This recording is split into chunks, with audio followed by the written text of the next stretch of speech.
I would like to call the Public Works and Safety Committee meeting to order on Tuesday, January 18th at 5:32. Please join me for the Pledge of Allegiance. I pledge allegiance to the flag of the United States of America and to the republic for which it stands, one nation, under God, indivisible, with liberty and justice for all.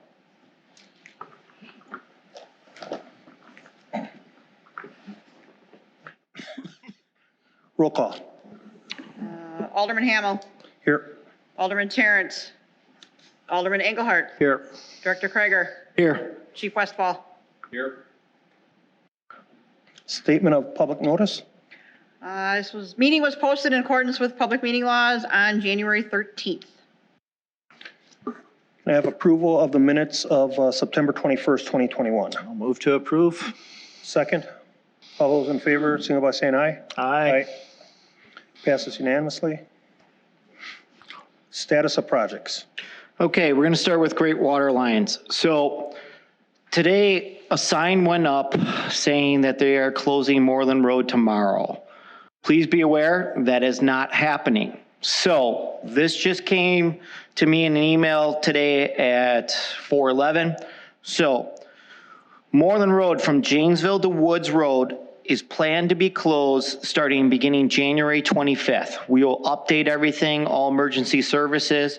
This will be the southbound only, just southbound only, but this will also be a 20-day closure.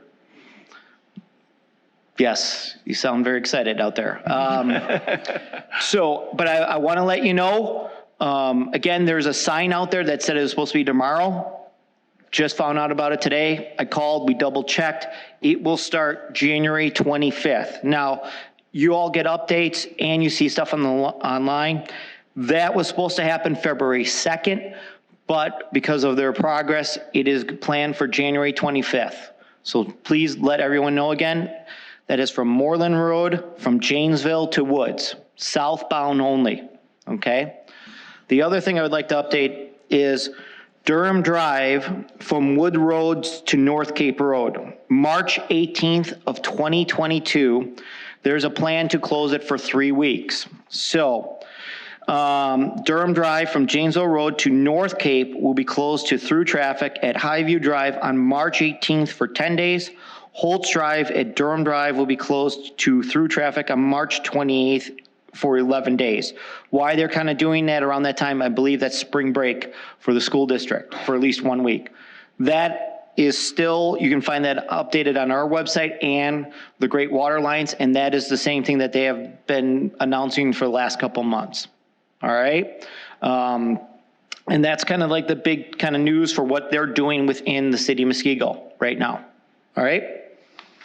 Any questions from the committee? Okay. So moving on, the next one, Hillandale Road Reconstruction. This is my last update, just taking it off. So project is done, except for we know there's a long list of little punch list items and a long list of landscaping. Not all the landscaping could get done this spring. There's a long list. We will be attacking all that in spring. We all know about that. But the road is being used fine. It's being snow plowed. The biggest thing for punch list items is landscaping, and we know that we will attack that in the spring and summer. But this is my last update on it. I won't be updating people on Public Works anymore. We will still leave the information on the website. Why that is, for example, snow melts, you see something, still contact us. We'll put it on the punch list items. We'll do another walkthrough for everything. But mainly what's left is the landscaping along that road. Turned out good. The ditches, I would like to see how they perform in a heavy storm. But from everything from my scene, everything's looking good there. All right, any updates? Again. It's up to the committee. Please turn it on.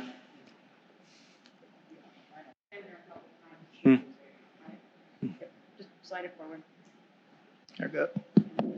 State your name and address. My name is Melanie Sinner, West 194, South 6961 Hillandale.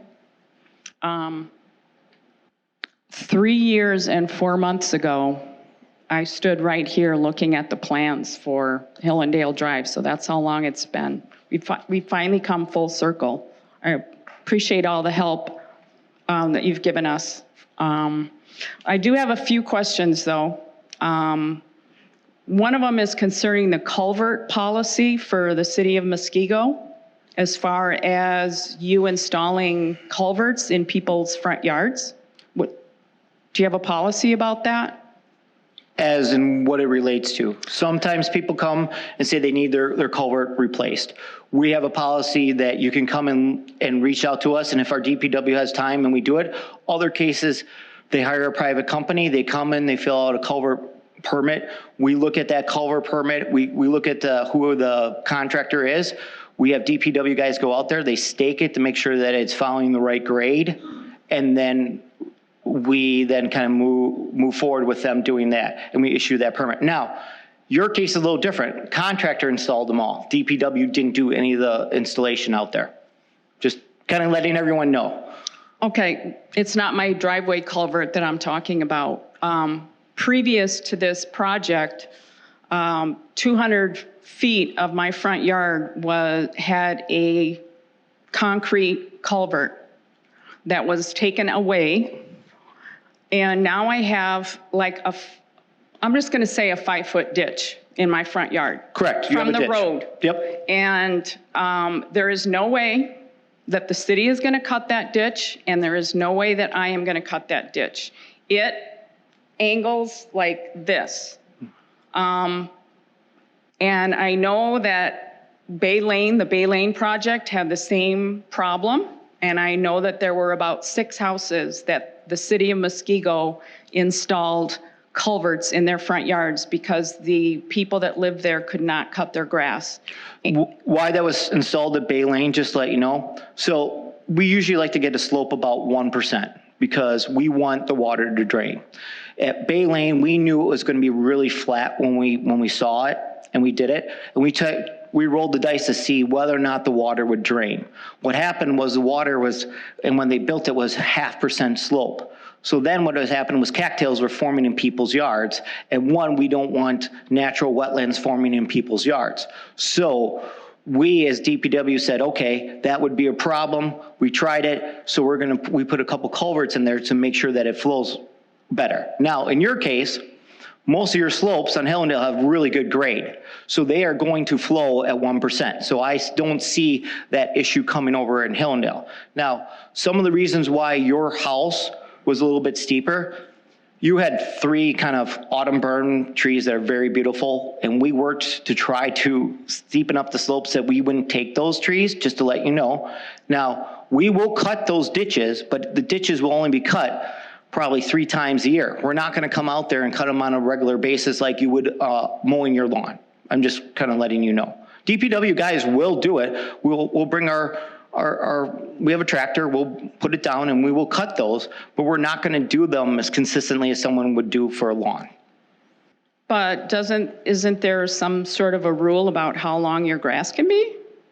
There is, but that's mostly on your property. Remember, the right-of-way from us is the city-owned property. If you say that you can't take it, we'll cut them down as much as we can. If it becomes more, we'll cut it down more. We do cut, we have large areas in the city that we cut for ditches or from just open space area. Right. Okay. I just actually, now that the police chief is here, I would just question whether the fact that when we have people to our house now, we used to be able to park on the street and on our grass. And now that we're not allowed to park on our grass. Are you saying that it's okay for us to pretty much park in the street if someone comes to our house and can't park on our driveway? It's okay for them to park on the street, or do we not have people to our house anymore? I'd have to take a look at your address and look to see if it would be a traffic hazard and impede traffic and those type of things before I'd be able to make a decision. Because it used to be that we had the culvert in our front yard, and so you could park on the street and on our front yard. But now that our front yard goes down 5 feet, it's pretty much impossible you really have to park in the street because there's only 2, maybe 3 feet of street on the side? There's a 3-foot paved shoulder instead of a gravel shoulder. Conveniently, Sergeant Fonz, if you wouldn't mind stopping out at her address and advising of the parking situation in front of her house, please. Okay, my other question is when they came by and cut the trees down, I had a redbud tree that was like 15 years old that was not on your property. It was on my property and they cut it down. So I'm just kind of wondering what the policy is for having that tree replaced. So again, in 3 years, I never knew that they cut down a tree on your property. It hasn't been 3 years. It was just cut down this summer. Okay, but right now is the first time I knew that we cut down a tree on your property. So first, we'll check and see where it is, but if it's still within our right of way, we're allowed to take some of the trees that are within the right of way. So again, I will take a look at it, but I didn't know until right now that you said that we took one of your trees. So what is the policy about having it replaced? Well, first, I looked to see whether or not it actually was on your property. And I don't like to say anything until I investigate it, because right now we're live, everything's doing it. So the first thing I can do is investigate it. And so tomorrow, we'll take a look at it. I'll work with John Barberitz, who's out there for the inspector. I'll look with Ryan, DPW. We'll pull up GIS and we'll look at our survey and just see where it is. And now again, we might reach out to you again just to find out, the exact location. But I'm updated pretty much every day, every Tuesday with a meeting, and I was not aware that you had a tree that we took down. All right. Well, I hope to see you all sometime again. Thanks. Thank you. Thank you.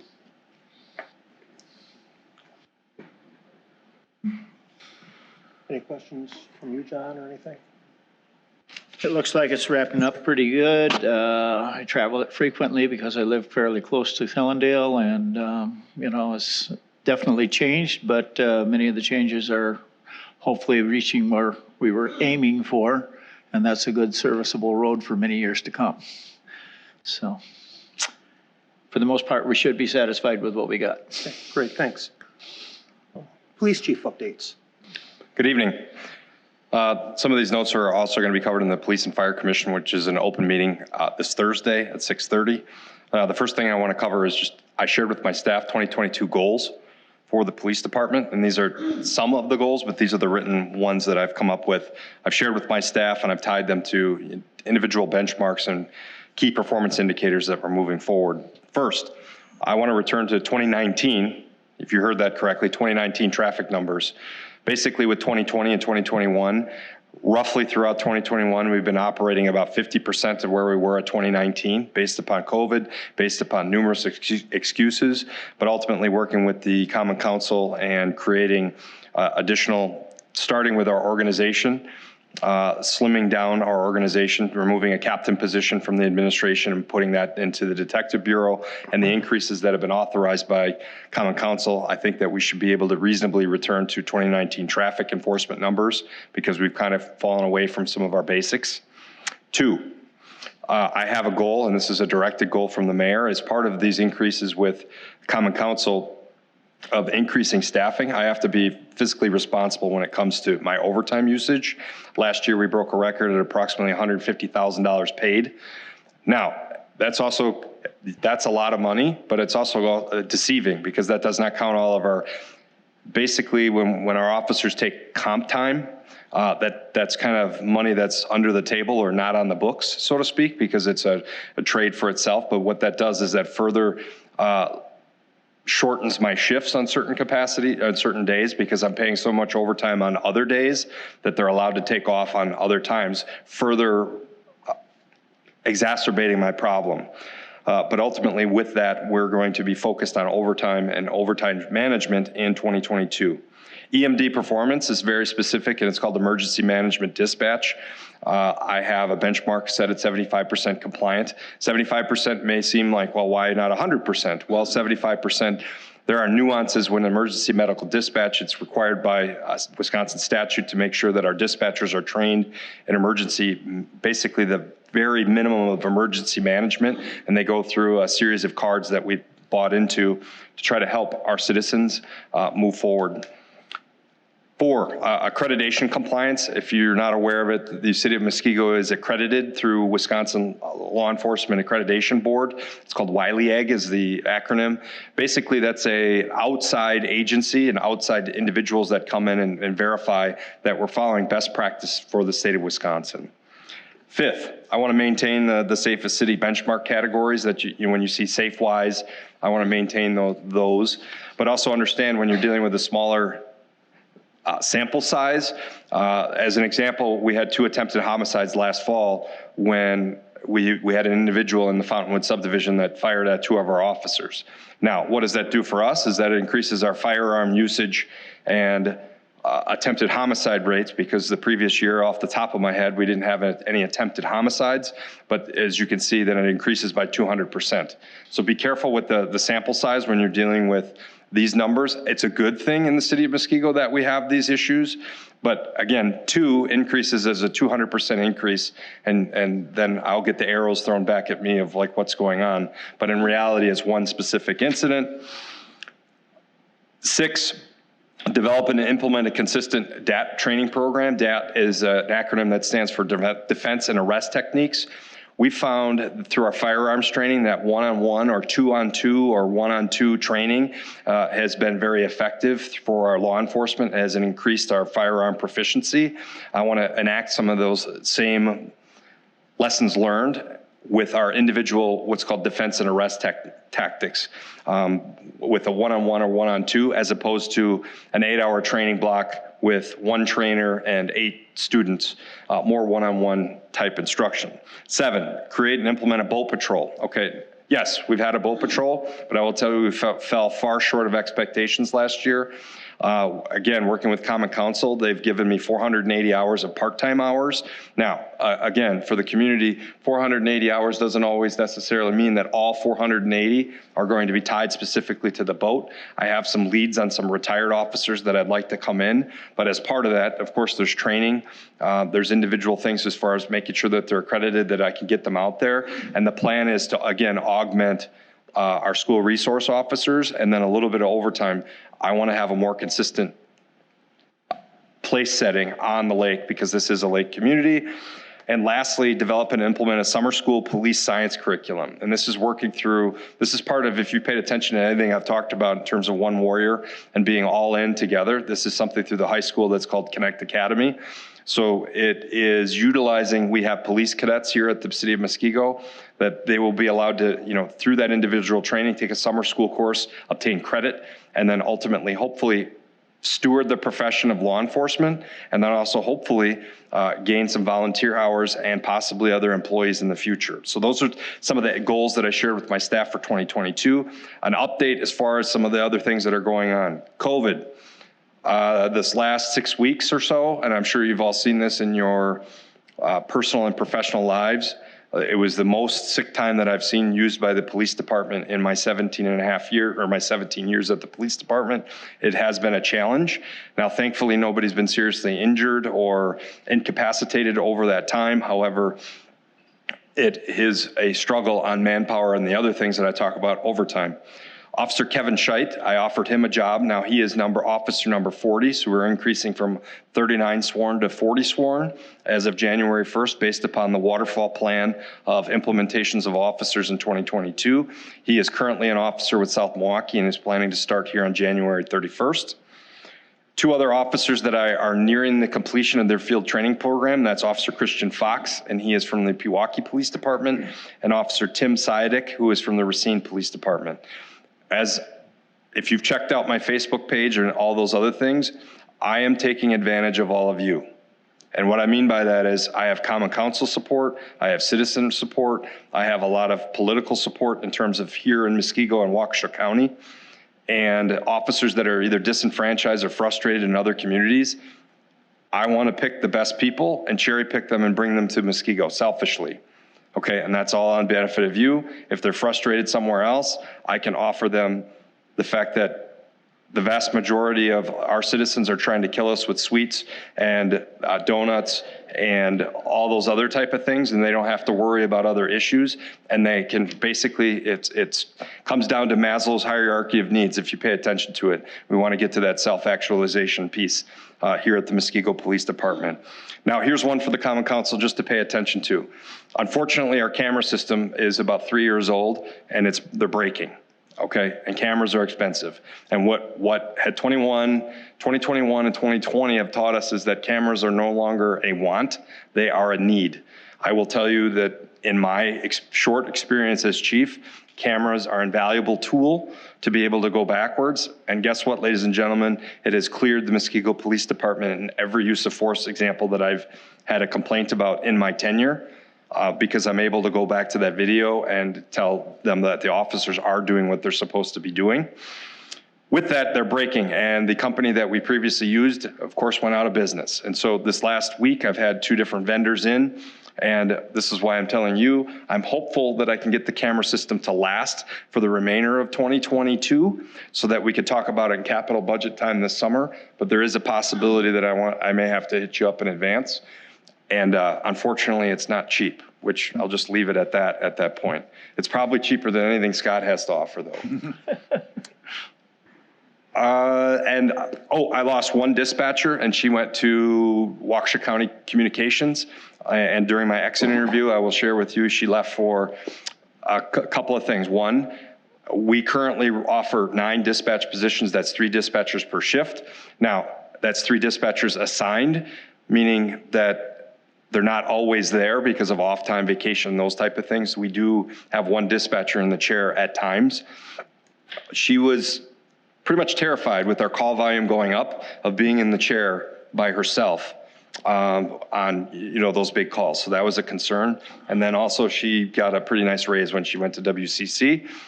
Much like everything else that you see, employment stuff, it's becoming super competitive. And dispatching is one of those areas that I need to make sure that I focus on in the future. Thank you for your time. I went a little long-winded, but I wanted to make sure you had everything. Thank you very much. Okay. On to unfinished. Did you Questions have for any him? questions? Yeah, a Yes, couple go ahead. comments. And Yes. First of all, Chief, I think you got to change your policy on the suites.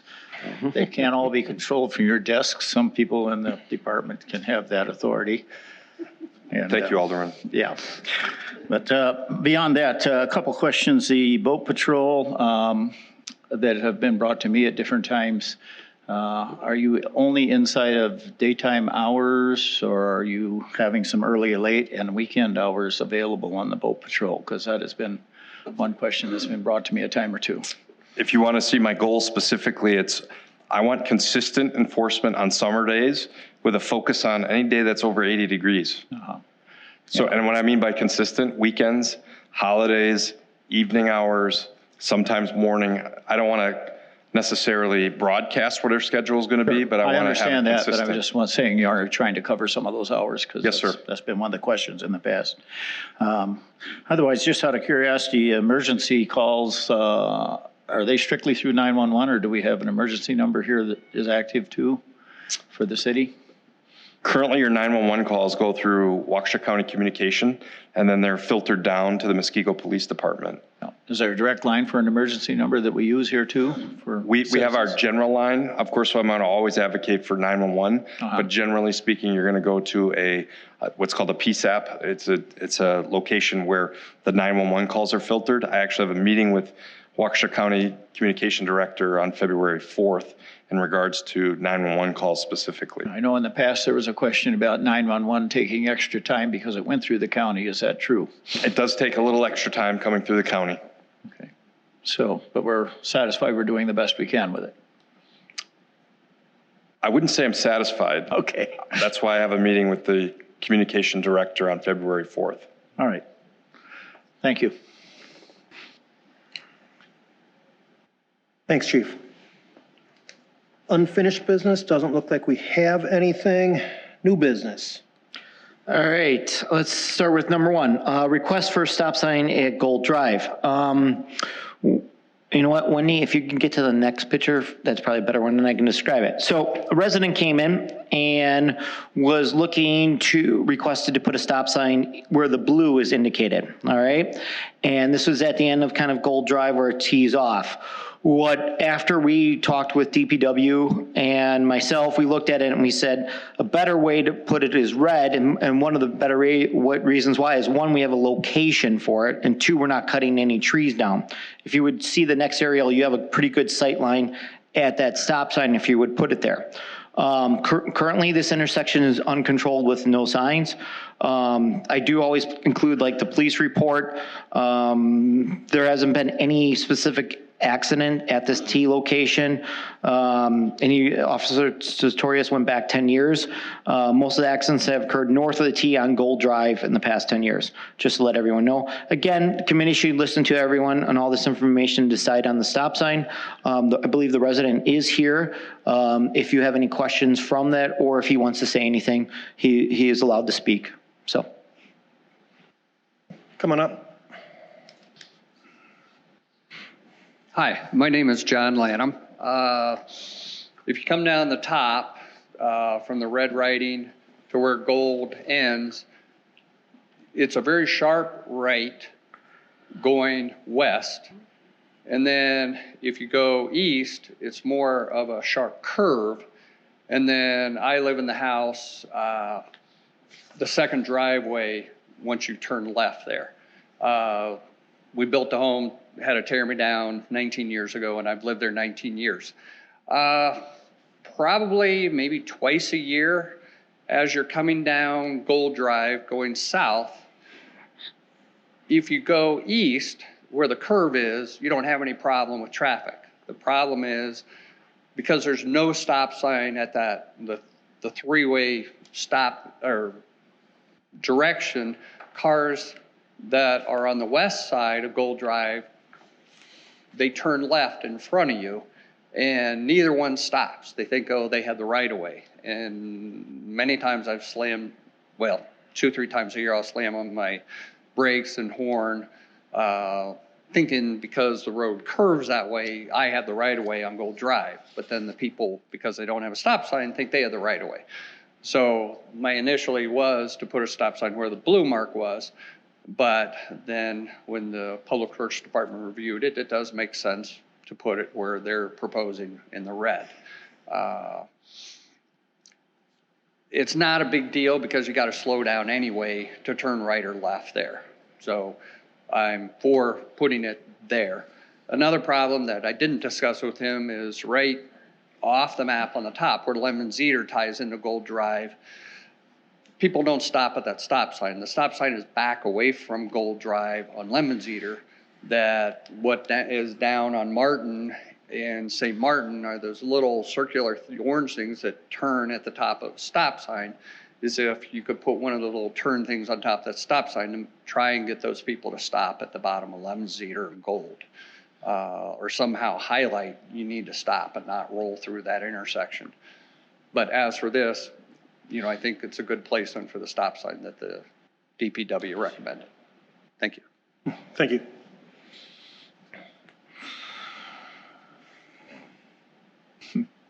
Any comments?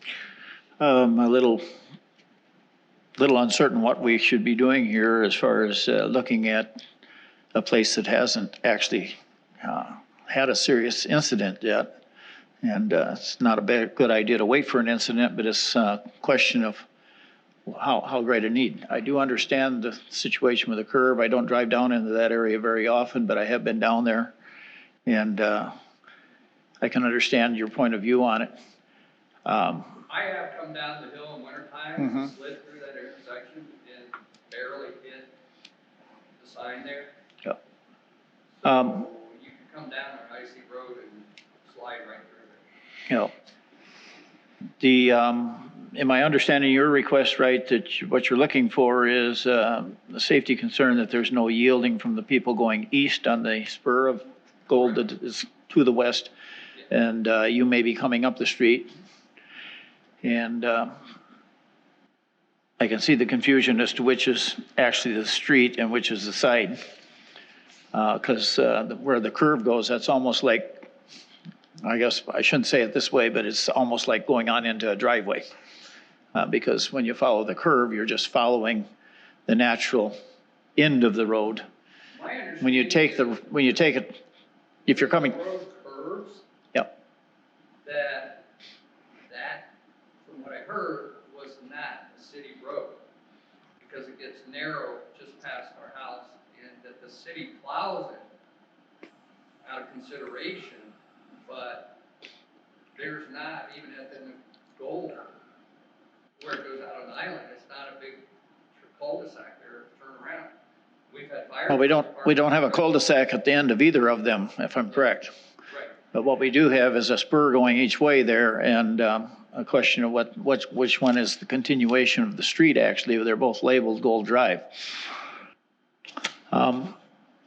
I wondered about effectiveness of any yield sign instead of a stop sign, as one thought to bring up in discussion.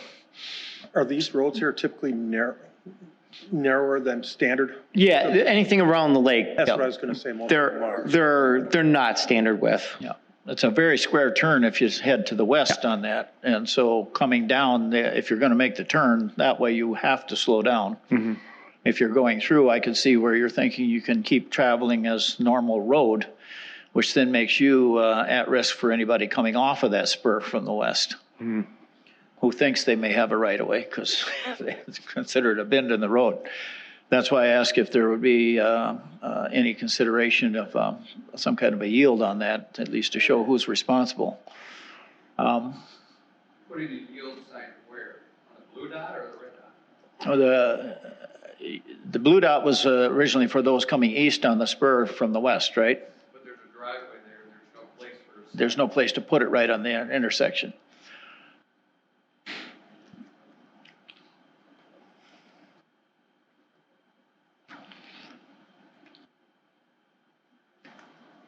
I find it hard to want to put up a sign at all right now. I'm typically not in favor of signs. I guess, how many subdivisions within the subdivision has stop signs in there? Because there's not many. Is there? I know mine does. I don't know. Everyone's a case by case study. I mean, I would have to look at it. Again, we don't usually typically put a lot of stop signs up. We usually do it when we can try to control traffic or speeding is kind of the best way, or safety concerns. But usually we try to do mostly stop signs at the major intersections when we kind of plan in a new subdivision. Now, correct me if I'm wrong. It doesn't seem like this would be a heavily traveled street. And Correct. It seems like there wouldn't be a problem with speeding just due to the narrower width of the road. Is that? Correct. And the fact that there's not through traffic. So 9 times out of 10, the people who are coming down there are the people who live there or know someone specifically. So. I mean, it does have a level where anytime we're out driving, we have a responsibility to drive sanely, cautiously, and so forth, no matter what the circumstance. We used to have people with the boats thinking there was a lake access down near the island. And my next door neighbor requested from DPW to install a no lake access sign, and a sign was up within 4 days. Mm-hmm. And that has totally cut out people coming down with the boats thinking there's an access there.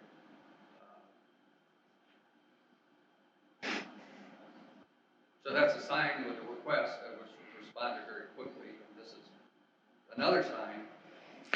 This one familiar with that?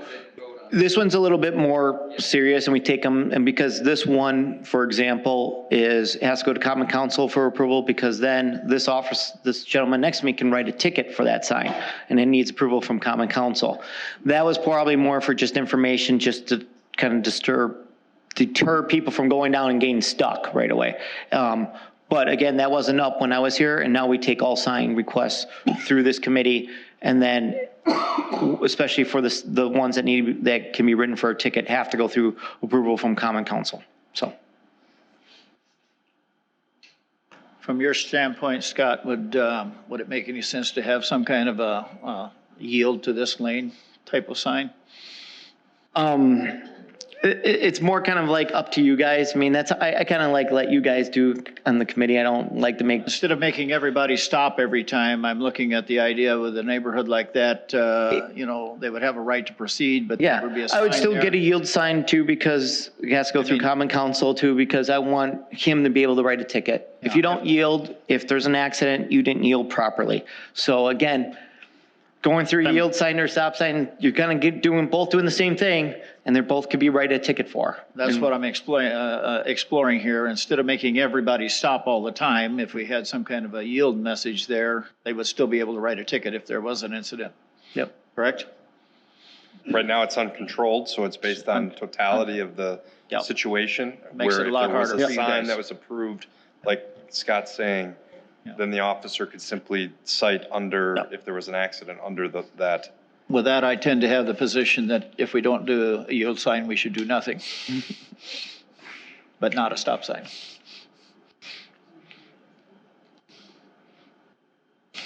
It's your district. I'm not, if you want to send it up to council and let everybody discuss it, I think that's doable. I don't know if there's really a need. I can't hear. Sorry. Do you want to send it up to council so everybody can discuss it and vote on it? I don't have a problem with that. I don't know if there's a large need for a sign there at all. I tend in that direction, but I guess I would say, okay, let's allow council to have a discussion of it. We can do that. You want to make a, Make a motion that we move it to council then. so the stops, do you want to, what about the stop sign? We probably need to deny the stop sign and then make a motion to add a yield. Is that? If you want If I to make a yield, motion on it, yes, I would motion that it be a yield, not a stop. All those in favor, signify by saying aye. Aye. okay, just to let everyone know that will be on common council next Tuesday, the 25th. We'll get that on right away. All right, moving on to the next one, discussion on Ryan Drive Trail. So, and I'll wait till when he gets ready and we can move. Nope, no problem. If the best thing to do is probably get it on the aerial. Keep going one more, right there, just to let everyone, yep, perfect. So again, this was brought to Parks and Conservation Committee on October 18th, 2021. A vote was to send a resident's request to discuss a possible trail along Ryan Drive to the Public Works and Safety. I have attached a quick concept plan kind of showing it. Now, the request at that time actually increased it from Groveway Lane all the way out to North Cape Road. Again, I am just showing that it's on the south side. Don't know for sure. It's just a concept. I'm also showing a proposed trail as part of a development from Ryan Drive to Boxhorn. This was where that is kind of on the gold. That was just for development and a potential trail. Again, you see no development happening there. I am just kind of letting you know that that was at the time proposed. So last couple of years, and I kind of talked to everyone about this at the Parks Committee, is trails have become very controversial subjects. For example, when we did Bayline Drive, they have a trail. When we did Hillandale Drive, there is no trail. So for every person I have found who wants a trail, there is another person that doesn't want a trail. Also, trails can be very expensive. If you are not doing a trail while you're doing a road, they can be expensive due to topography, stormwater, potential right-of-way purchases. Again, you look on that road, there's ditches. That means if you were putting a trail on there, you're going to have to somehow enclose that ditch, and you have to make sure that pipe is able to handle the same capacity as that ditch. Also, if the right-of-way is narrow, you have to probably purchase some type of right-of-way. That tends to be more expensive. Where most of the Common Council has been last couple of years is more focusing on improving roads than focusing on doing trails, okay? So the request went to Parks and Conservation Committee. They kicked it to you guys. what you would do is your decision is whether or not you want me to try to put this item on a capital project for 2023, similar to what we did to Martin Trail.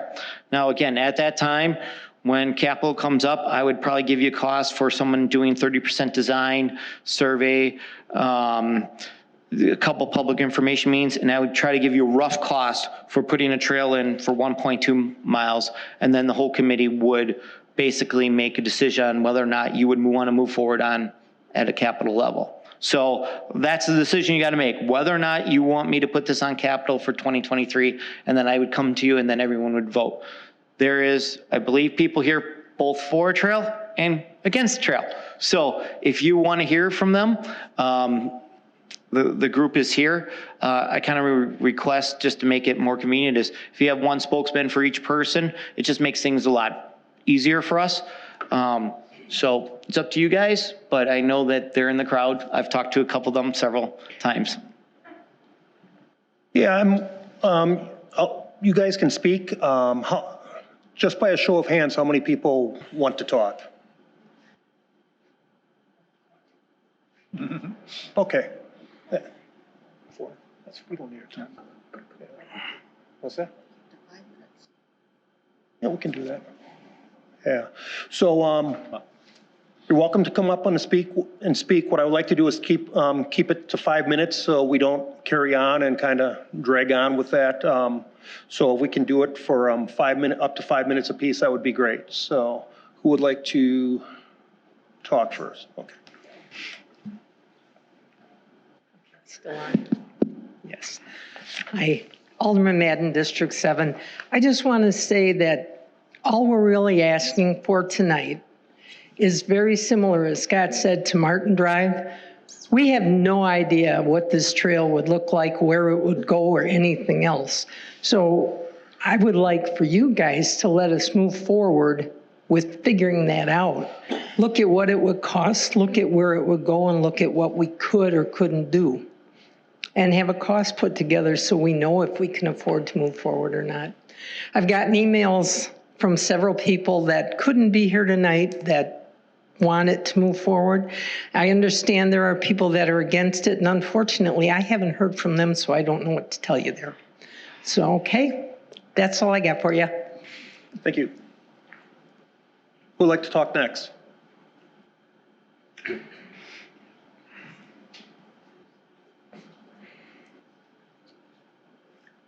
Hi, Sam Steffen, S95W13457, St. Andrews Drive. I'm very familiar with this request here. And what's happening here is it's a request to build a trail that's a stub end. It doesn't go anywhere. It ends at Grove Way. I don't see that there'd be very much use of the trail. And I also, based upon the topography of the area, I feel the trail is going to be very expensive to build there. I'm sure we're looking at probably $1 million easily on this. I understand that the reason this trail was originally proposed was for people who walk along Ryan Drive. They were concerned about the traffic on Ryan Drive, which was being driven when North Cape Road was shut down and we were bypassing a lot of traffic via Boxhorn onto Ryan Drive. That's all gone. We're back down to, I would say, normal traffic levels. And I don't see that level of traffic on Ryan Drive anymore. Also, I don't see that level of usage of Ryan Drive by pedestrians and bicyclists.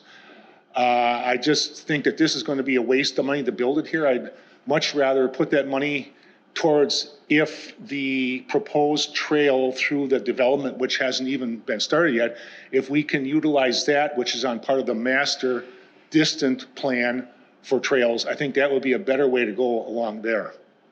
I think before we even put money into doing a study of like a 30% cost study on this, we should find out what we have for, do a traffic study, find out what we have for actually traffic on Ryan Drive. I'd also like to see some of the homeowners queried on this, because there's a lot of homeowners on this road that were not initially queried as to their desire for or against the trail. That's all I got at this point. Thank you. Thank you. Who'd like to talk next?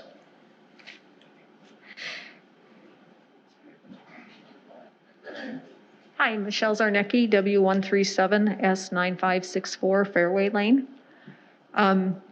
I guess I would like to disagree with some of the points that were just made. There are a plethora of people who are in support of this trail being put in because they do bike or walk on this trail. It's dangerous for us when we're out there. And it's dangerous for us as walkers, as bikers, and as drivers because there's a lot of hidden driveways that go along there from the homeowners. And when you're driving at night and you've got people running or you've got people walking, you can't see them because of the hills and the valleys. And there may not be a lot of accidents on record yet, but at some point it's going to happen because it's really unsafe. You can't see the people. There are a lot of people who are using that. And during the summer, while I was walking and biking, I would actually stop and talk to other people who were using the road and ask them, are you interested in a trail being put in here? Every single person I spoke to said, yes, I would support this. And we tried to get people to sign petitions to say something. But what I understood is that that wasn't going to be helpful. We tried to get people to come to this meeting, and I'm pretty sure everybody on this side of the room is in support of this, as opposed to people who are opposed to this. So there are a lot more people who are in support of this as opposed to those that are opposed to this. And we're really hoping and relying on the people in the front of this room to do the right thing and be forward thinking and visionary. The world is trying to get more people to do more exercising and be healthier, and having trails like this, you should be thinking about this in the future and putting this into your budget because this is what people are looking for. Greendale, when that was developed, they put trails all over the place, and that was hundreds of years ago.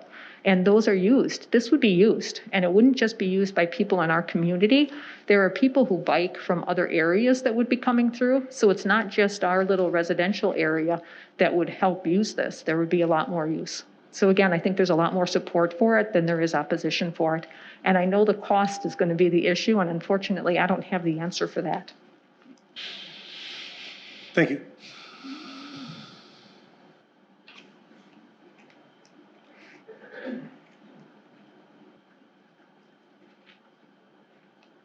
Hi, Richard Nemec, W136S9535 Brookview Court in Muskego. We have a little dog and we walk it every day. I'm probably twice a day out there. My wife takes it out once a day. And the traffic is, maybe it's slowed down a little bit because of the routing back on the main roads, but there's still a lot of traffic and the people there don't obey the 25-mile-an-hour speed limit signs that are posted. There's really no place to walk except in the grass on the sides because some of those cars are flying down past you all the time. At night, driving down there, there's people, I'll call them stupid, wearing dark clothes that are walking there. You got lights coming at you from the other cars when you're driving, and sometimes you don't see a person walking because they're on the pavement. Granted, it's something they could solve by doing the right thing and wearing reflective gear, carrying a flashlight or whatever. But they don't, just like the people that are driving don't obey the 25-mile-an-hour speed limit that's posted. I think a lot of people would use it. When I'm walking the dog, there's other people walking dogs. There's other people in our condo community, couples that are walking there all the time. Now in the winter, maybe not so much, but in the spring, summer, and fall, there's a lot of people out there, in my opinion. Thank you. Anybody else like to speak?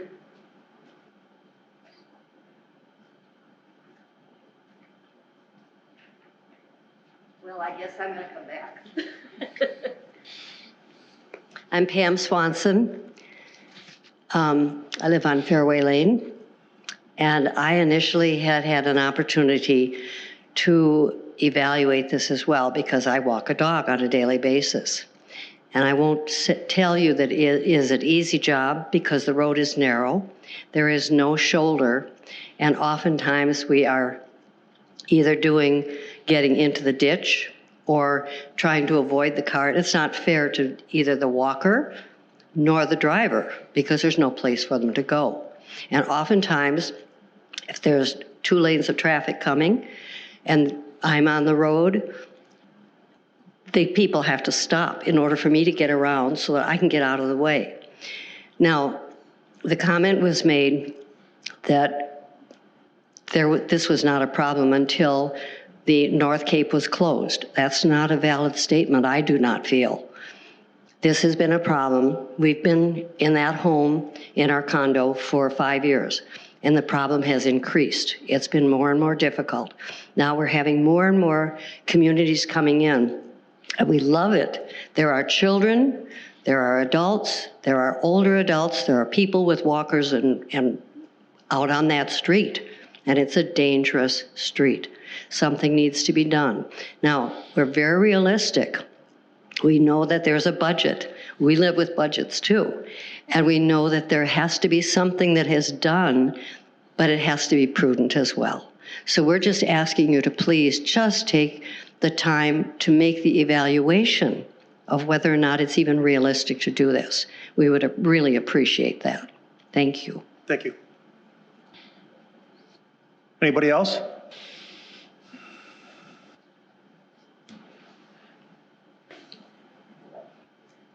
Question for you, Scott. Oh, sorry. Good evening. Charles Martin, W136S9537, Brookview Court. We've only lived there about a year and a half. I've noticed an increase in traffic on Ryan, and it's a narrow road to begin with. This morning, I go to work every day in Brookfield and use this to get out to the main drag. And there's always people walking their dog or walking on this road. And if another car is coming, you almost have to, you literally have to stop because it's just not wide enough. It's dangerous. I've gone out on my bike a few times, and I say a few times just because the road is pretty bad shape to begin with. There's a lot of ruts. Cracks going straight across the roads. And so it's just an invitation for a disaster in the future. You can see it. And people like the people before me have said, people are going 40 or 45 miles an hour on there. You can tell. It's a speed trap. So this would be good income for the police department. But that's, I guess, all I have to say. Thank you. Anyone else? Going once? Twice? Thank you. With your experience in trails, what would the estimated cost be? Guys, I have very limited amount of trails. I would have to kind of look at the costs. Costs for items right now are going through the roof. Mm-hmm. It is a time where if you're trying to do a project, things are jumping rather quickly. The biggest thing when you look at it is through an evaluation, when you look at kind of this, it's a 1.2 miles, so the longer it is, it's going to cost more. The biggest concern that I kind of see is whether or not you have to purchase right away, and the fact is, how do you control your stormwater? I mean, there's just, if you're taking a ditch and you're enclosing that ditch, storm sewer pipe, and to make sure that you can control the stormwater, it costs a lot of money. We just, think about it. You're replacing that whole ditch with a storm sewer. Again, it's hard to give a number. I would not hesitate to say that this could be anywhere from $750,000 to maybe $1.5 million trail. Again, when we start looking at the numbers of this and start looking at the topography and where it's going to be,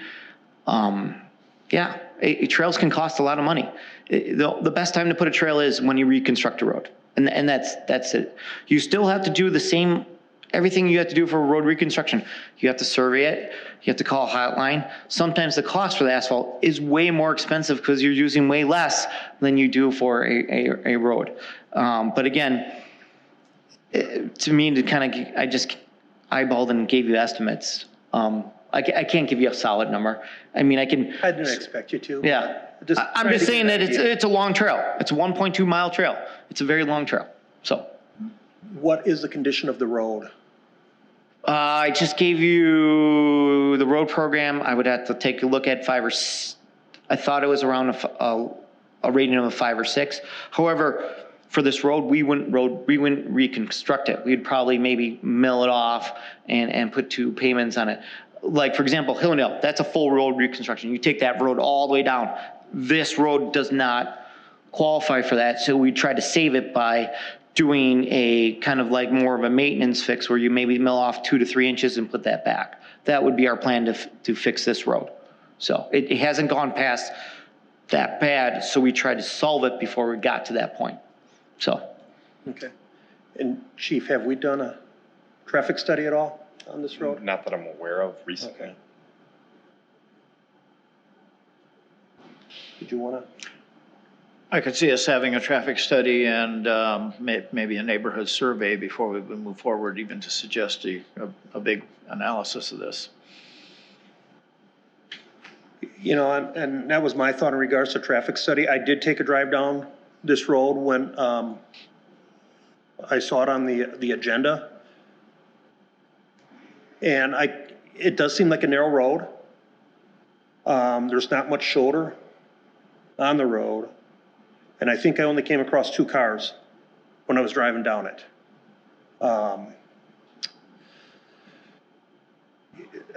And the cost of trails, like Scott had said, is just skyrocketed lately.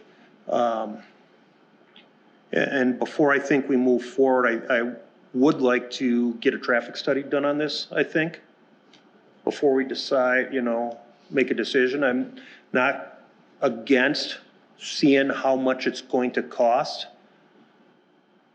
Get the study done to, giving us a more solid idea of the cost of it.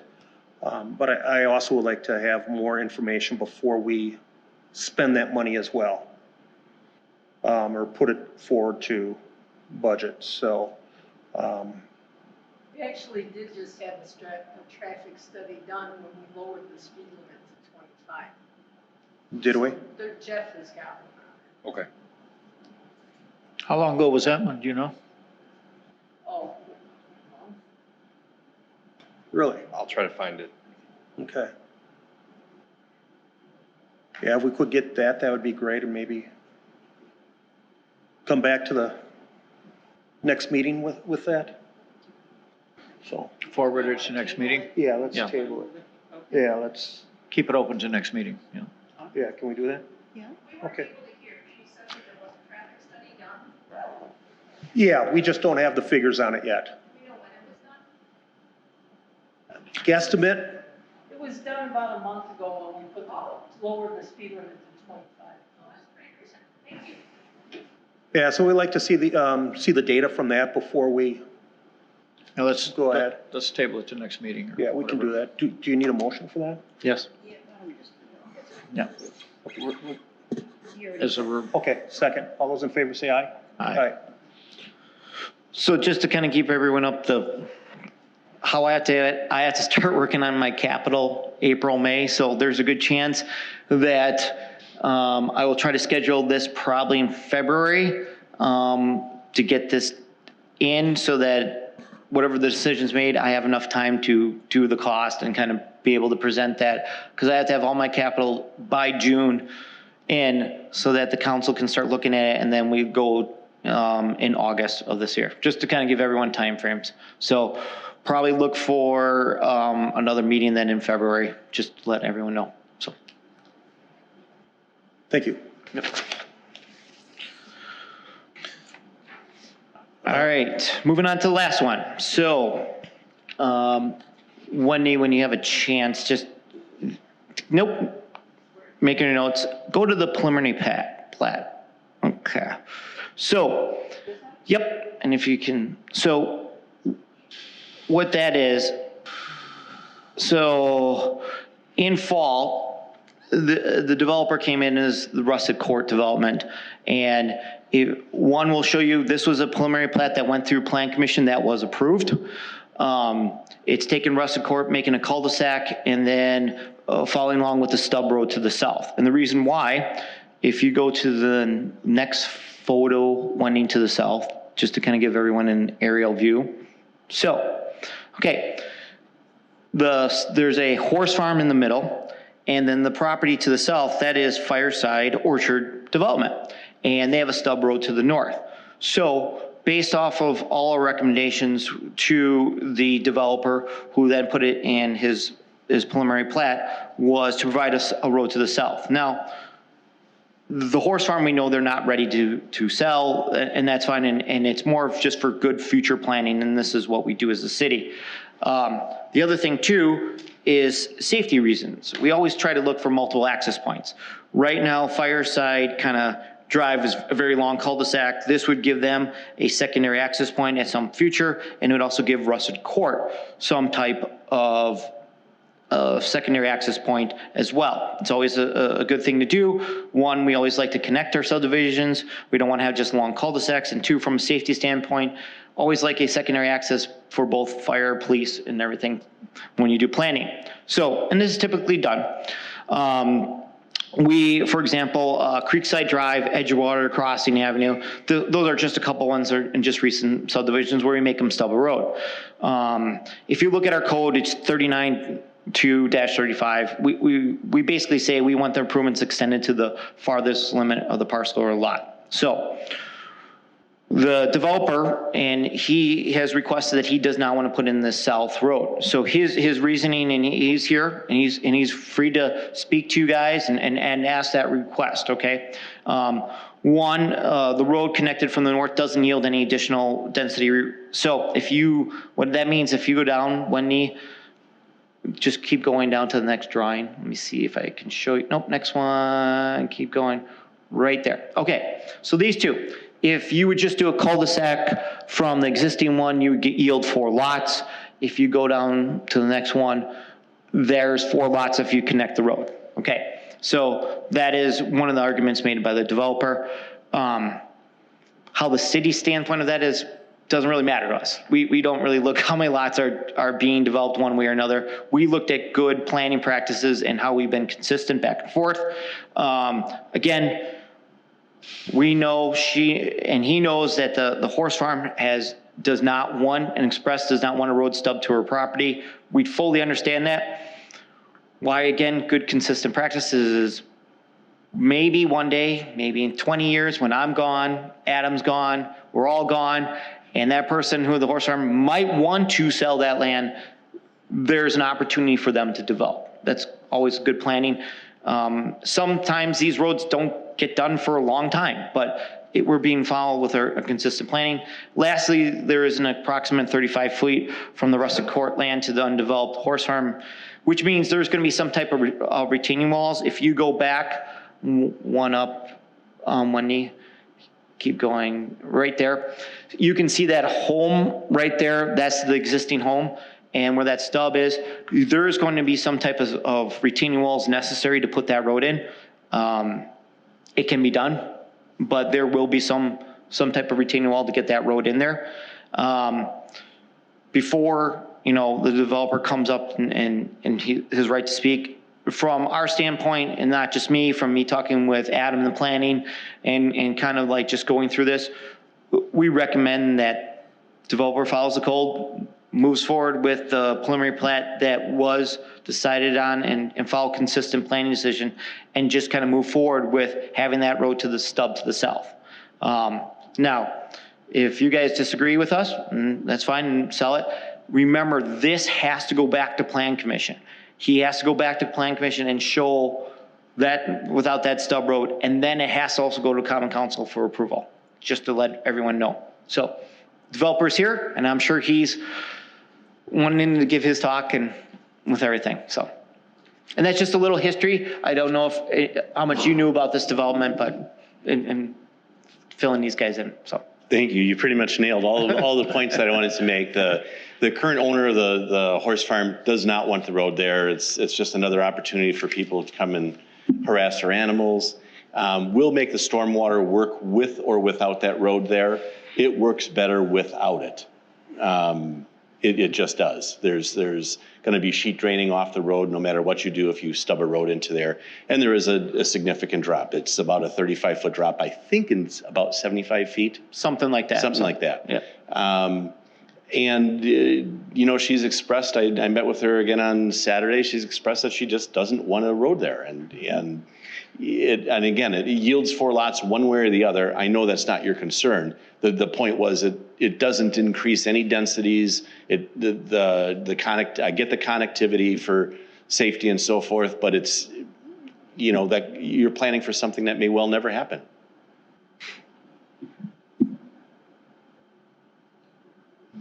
Thanks. I don't have any questions for you. Do you? I don't know that I have any particular questions. It's been well expressed both ways, and I appreciate your points of view on it. When Fireside was put in, there was a plan, and the stub was put in for a plan. And I kind of look at that as something that sometimes we've had to abandon, or sometimes we've been led to abandon something like that. But kind of think we need to keep the door open. Yeah, it's your district again, isn't it? Yeah, it's my district. You're on the hot seat all night. Yep. So I kind of hold. Scott, perhaps you want to say something on the, that is on city utility water. Yeah, no matter what, we'd loop it just to let everyone know too. Once they connect for this, let's say you guys do not want the road, we will probably put an easement for sure to stub the water, because at some point we would try to get the water all the way through. We want loops just to make sure. But it does help that once the road's there, the water main goes there, and we take that to the thing, so. So is there a road easement there now going through the farm? No, nope. But I can appreciate that it may be many, many years before change of owner or whatever on the horse farm before any possibility of it going through. But on the other hand, we've had a couple places that I can know of around the city where it does go one way, it does go the other way sometimes. So it's a hard call. But I'm on the side of sticking with the original plan here with the reason of a stub from Fireside to say we ought to keep that door open. I'm kind of, the private property rights of that homeowner at the horse farm. I just cannot see putting subbing a road in to go through the middle of their property right now. And we wouldn't do it now. I mean, I'm trying to we're not forcing anyone to sell land. It's not to, again, if you look like to the property itself, when they did Fireside Orchard, it came to that property there too. That subdivision's been in there for a long time. No one has ever forced her to sell her land or do it, even with that stub there. So the city doesn't do it. We just make sure that there's just good planning. And that's kind of what we look at when we do this. So explain, what does the stub entail if you were to do that? Is that? We'd do the same thing. You'd take a road all the way public, all the way. If you kind of look at it and you would provide some type of temporary roundabout, temporary cul-de-sac at the bottom so our plows can come around, because it'll be a public road. So if you look at the plat, go back right there. You see how there's a T? There would be a public road, and there's a T there at the bottom. That's just a temporary T that would allow for a plow truck to make a Y turn, and then they would store the snow and then come up. So that road would be all public all the way. We would maintain it, and then if or when whoever takes over the horse farm and they said, I want to sell it and develop it and connect that road through, then we would wipe out the T and just carry the road all the way through to connecting to the stub to the south. Now again, no one has showed us plans, nor are we looking for plans. This is just for looking at that stub road, and that stub road would be a public road that we would maintain. The other side of that is you would never be able to afford to develop that horse farm with 4 lots. After you put the infrastructure in, the water and sewer, and purchase the property, you would never, as a developer, you would never do it because you simply can't afford to. You couldn't make any money on it. Then we wind up with what we've got going on Hillandale, just west of Racine, where we keep extending for each of these new lots that gets developed there that was never developed as a subdivision or anything. Developer, somebody winds up buying it as not a subdivision developer, but as a project where they're going to try and make it on one, and then they're appealing for us to give that extension. So you wind up with that, but it's working, as far as I know, okay for that area to have that future extension. The other end that I would express a concern for is if we don't do that now and there was a call for a road down the road, it makes it very, very difficult. Well, shouldn't that be left up to the person that would buy the horse farm to develop it? As far as that center section for the horse farm, that would be true. And who knows how many years or if never. But since we have the stub already there on Fireside. But again, if you have the stub at Fireside, if somebody wanted to take that on and not make any money and probably lose money, if they want to take that on, you don't gain any density, whether there's a road there or whether there's not a road there and just a cul-de-sac. You actually probably are cheaper off with the cul-de-sac, and maybe at some point then it is developable. But to put a road through with all the infrastructure, you simply would never recapture the funds. The horse farm has been rumored to want about $800,000 for that. If you get $120,000 a lot, you see how the math doesn't work. I understand the predicament of it. Again, if we don't do it at this time, it's very hard to come back and get it. If it was ever asked for, demanded, or whatever would come down the road. What if we recorded an easement for the road? That's what I was just gonna say. If we did an easement for that, would that be, because I'm really having a hard time. The tough thing is who would pay for it?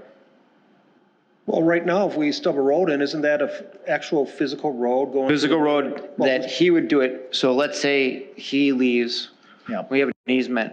Yeah. Who is supposed to pay for that road? We're putting a load on him because then he has to fork that up now. The thing is this, you're gonna have a road easement for it, then who's going to pay for it?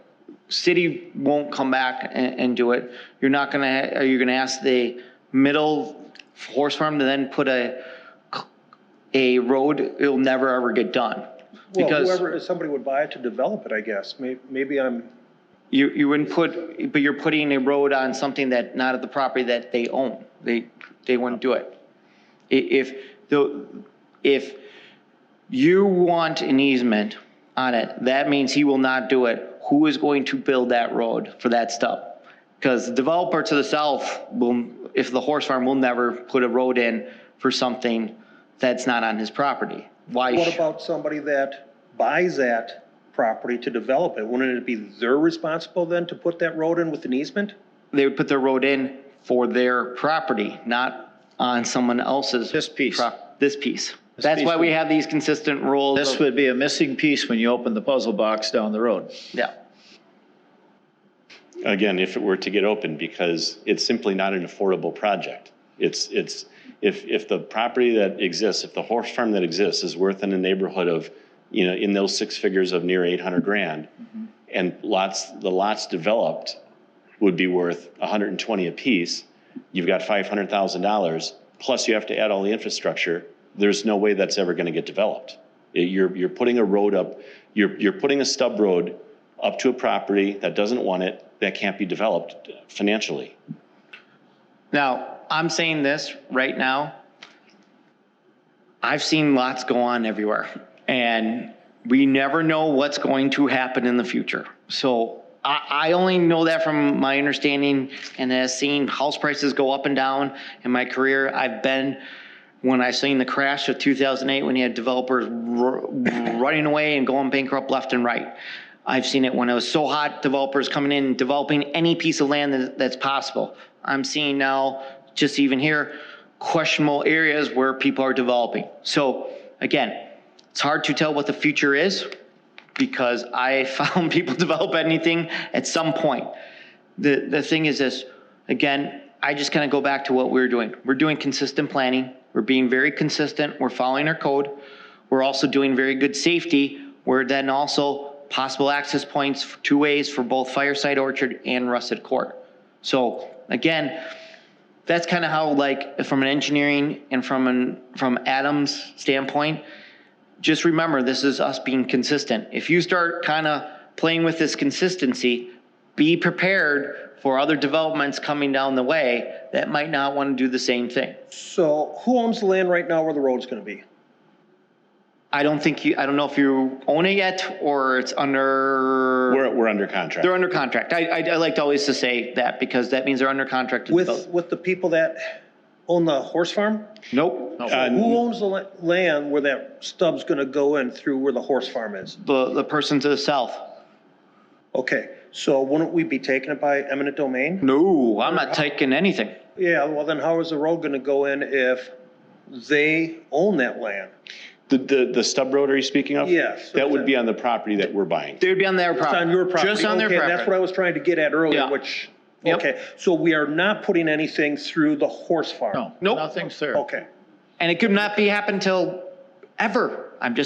I want to be honest. that was my concern. Or with it could the- With happen- the red lines there, and that's what I was trying to. It just kind of shows you how it connects through.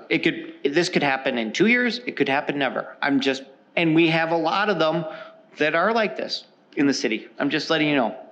Alderman Kubaki appeared to be wanting to make a statement. He's been on the planning a I lot. just wanted to make a clarification, and I think you got the clarification. Now. Yes. There is no road going through there. Okay, because that was my concern. And there are other ways to develop. I mean, we're assuming that along that roadway, you're gonna put 2 lots on either side. That's an assumption of a developer may develop laterally, bulk those properties out. So I wouldn't let 4 lots be a concern. To me, it's good planning. It's on the books, and it should be there. That's my only comment. Thanks. Yeah, my concern was, is that road going all the way through? Because that's, okay. No, like Fireside, it's gonna be a stub that has to be there if we say.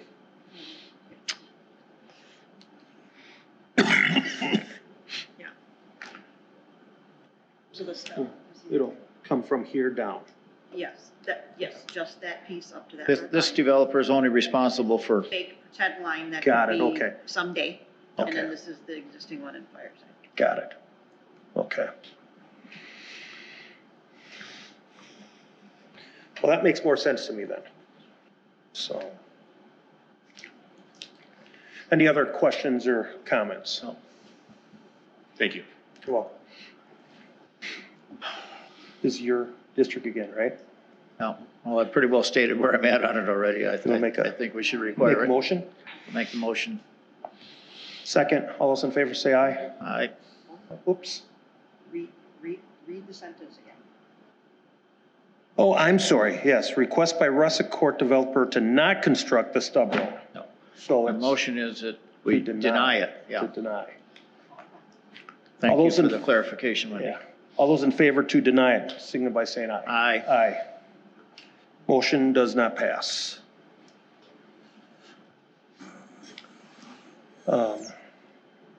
Any new business to place on file? Doesn't look like we have anything. Any communications miscellaneous business as authorized by law? Anybody need to add anything? Nothing? Do I have a motion for adjournment? Move to adjourn. Second, all those in favor, signify by saying aye. Aye. We're adjourned. Thank you.